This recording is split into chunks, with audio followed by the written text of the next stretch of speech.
Ma'am Elma nakipag heart-to-heart talk at inamin na natatakot mag-isa. Takot akong mag-isa, like,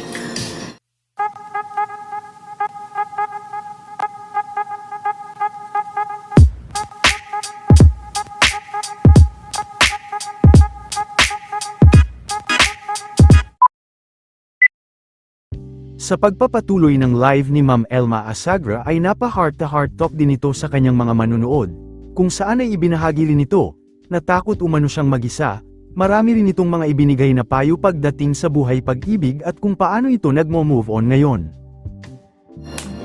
ay dati, may medyo long-term din ako, relationship. College. Pero parang 2 years lang yun.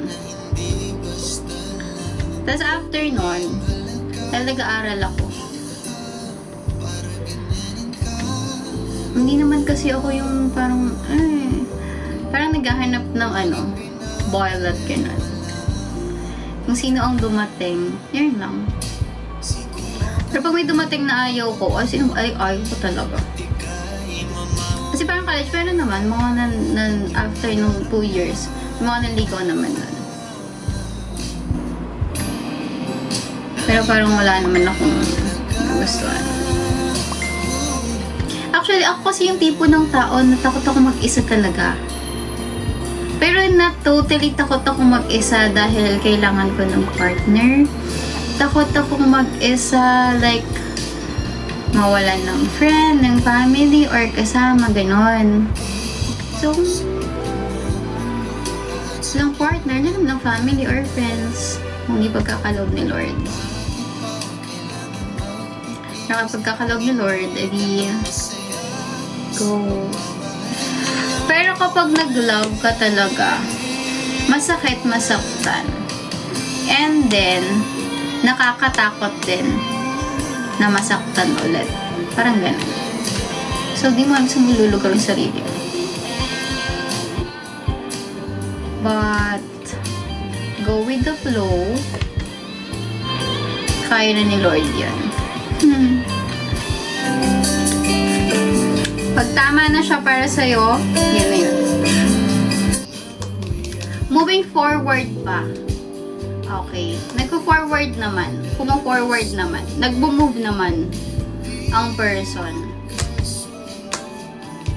Yeah. Itamang time doon, guys. I mean, bahala na si Lord. Bahala na ang tadhana.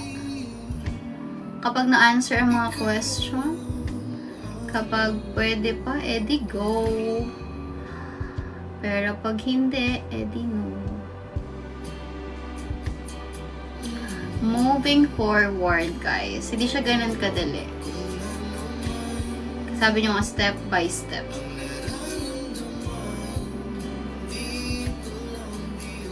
Kailangan pag bumalik ka doon, mas malakas ka na. Mas alam mo na yung tama at mali. Alam mo nang pahalagahan ang mga bagay-bagay. You're ready for everything. You have to be vocal. Naman. Nakatakot talaga siyang i-end. Kasi masakit. You have all the memories doon sa part na yun. Pero kung kailangan na talaga. Yes, mutual naman. There is no perfect person. There is no perfect life. There is no perfect relationship.